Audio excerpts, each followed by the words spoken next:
نقلا عن القاهرة 24 تحذير عاجل من الأرصاد. منخفض جوي يضرب البلاد وهذه الفئات تخرج للضرورة القصوى. إليكم التفاصيل. لا تنسوا دعم هذا الفيديو بإعجاب ومشاركة ليصل للجميع. حذرت الدكتورة منار غانم عضو المركز الإعلامي للهيئة العامة للأرصاد الجوية من حالة الطقس في مصر غدا الخميس. من حالة الطقس في مصر اليوم الخميس الموافق 21 ديسمبر، وقالت من المتوقع فرص سقوط الأمطار على أقصى السواحل الشمالية الغربية للبلاد في جنوب سلاسل البحر الأحمر. متابعة تكون أمطار خفيفة غير مؤثرة على أي أعمال أنشطة يومية.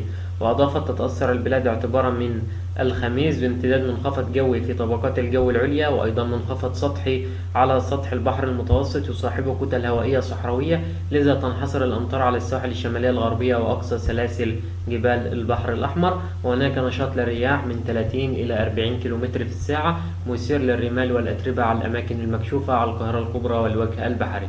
وحذرت لابد من ارتداء الكمامات لمن يعانون من الجيوب الأنفية. والسلام عليكم ورحمة وبركاته.